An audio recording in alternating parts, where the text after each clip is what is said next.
बहुत शुक्रिया जनरल साहब, प्रोग्राम के लिए आपने वक्त निकाला। अब मियां साहब 2013 का जो रेफरेंस दे रहे हैं वो आज के हालात के तनाजुर में वो बात कर रहे हैं कि आज भी अपोजिशन से हुकूमत बात करना चाहती है और अपोजिशन तैयार नहीं है। मकसद और उनका मतलब क्या था इस माजी के रेफरेंस का? देखिए, मैं आपको ये सही बात बताऊं कि क्रक्सेस के मुस्लिम लीग नून की क़यादत स्पेशली मियां नवाज शरीफ साहब की सरबराही में इनका मुद्दा यही है और ऑनेस्टली ये सच्ची बात है कि आइन की पासदारी हो और जमहूरियत पनपे मुल्क के अंदर और मुल्क आगे करे, तरक्की करे। तो इसलिए जब वो आए भी हैं अभी मुल्क से बाहर से, तो पहली तकरीर में उन्होंने यही कहा था कि सर जोड़ के बैठते हैं, आगे चलते हैं। तो अभी जब ये उन्होंने ये 15 तारीख को 18 तारीख को जो CWC की मीटिंग में मैं भी उधर मौजूद था जैसे आपने कहा, तो उन्होंने भी अपने दिल के जख्मों को सामने लाने की कोशिश की कि कितना दुखी है उनका दिल के 150 पेशियां भुगती, हुकूमत से हटा दिया, सदारत से हटा दिया। बट इवन देन वो साथ रेफरेंस ये दे रहे थे कि हमारे तो दरवाजे खुले होते हैं।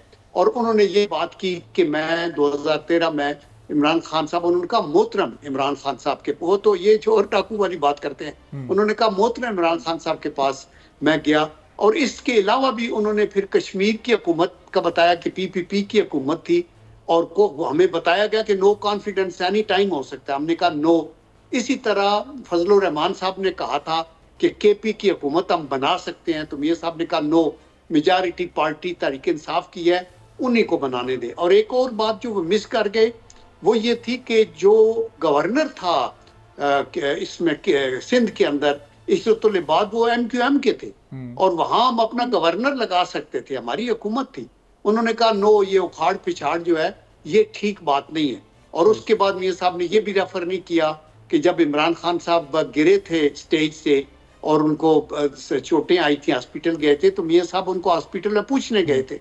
हमारी दुश्मनी जाती तो है नहीं, इमरान खान साहब भी मुल्क को आगे लेके जाना चाहते हैं, बाकी पार्टियां भी मुहब्बे वतन है, उनको आप हकारत की निगाह से तो ना देखें। तो मेरे ख्याल में यही जज्बा है और हर मुहब्बे वतन का यही जज्बा। तो जनरल साहब, अब ये जो ऑपोजिशन के साथ अगर आपको ये एंगेजमेंट शो करनी है या बातचीत करनी है, तो उनकी तो अब ये डिमांड सामने आई है कि जो उनके गिरफ्तार कारकुनान हैं, जो लीडरान हैं, उनको रिहा किया जाए। ये मैंडेट पर वो सवाल उठा रहे हैं। तो अब मियां साहब ने जब अपनी 150 पेशियों का जिक्र किया, तो ज़ाहिर केसेस तो बनाती है पुलिस होती है हुकूमत के अंडर में, फैसला फिर अदालत ने करना होता है।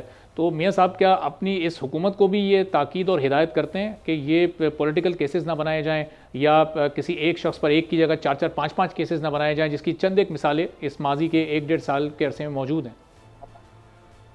या देखें, ये बात ठीक है और ये सच्ची बात है। और आई एश्योर यू कि मियां साहब के अगर दिल को खोल के आप देखें तो उनके ज़हन में यही होगा कि अगर हमारे साथ ज्यादती हुई है तो किसी के साथ ज्यादती ना हो, आउट ऑफ द वे किसी को पनिश बिल्कुल ना किया जाए। लेकिन ये जो केसेस तहरीक इंसाफ के खिलाफ है ना, ये नून की हुकूमत ने तो नहीं बनाए और ना अभी पुलिस के बस में है या हुकूमत के बस में है कि वो उनको सजाएं दे या उनको छोड़े। इमरान खान साहब तो खुद मुंह पे हाथ लगा के कहते होते थे ना, मैं छोड़ूंगा नहीं, वापस है, ये करूंगा वो करूंगा। हम तो नहीं कहते, हम ये कहते हैं कि हमें जेब भी नहीं देता कि आप ये जब 9 मई के बाद के जो बहुत सारे केसेस थे, वो जाहिर है कि उस वक्त PDM की हुकूमत थी, शहबाज शरीफ साहब प्राइम मिनिस्टर थे, उसमें इत्तेहादी जमातें भी शामिल थी, तो बहुत सारे ऐसे केसेस हैं जो कि PDM की गवर्नमेंट में भी बने हैं। या देखिए, PDM की गवर्नमेंट के अंदर बने होंगे मुख्तलिफ केसेस, लेकिन वो उसके साथ मियां नवाज शरीफ साहब का अपना जाती तल्लक या मुस्लिम लीग नून का एक्सक्लूसिव ताल्लुक तो बिल्कुल नहीं था। और अभी भी हम ये चाहते हैं कि अदालतें हैं और अदालतों ने बहुत से फैसले उनके फेवर में दिए हैं, अभी ये चीजें भी उनके आगे पेश होंगी तो आई एम श्योर कि हमारी जलील उल कदर ओहदों पे बैठे हुए हमारे जजेस इंसाफ करेंगे और उनको इंसाफ मिलना चाहिए। तो जहां तक केसेस का ताल्लुक है वो तो अदालतें उनको हैंडल करेंगी। जहां तक ताल्लुक है बाकी वर्किंग रिलेशनशिप का, वो उन्होंने कहा, आपने देखा राना सनाउल्लाह साहब ने भी कहा कि हम चाल पे जाने को तैयार हैं।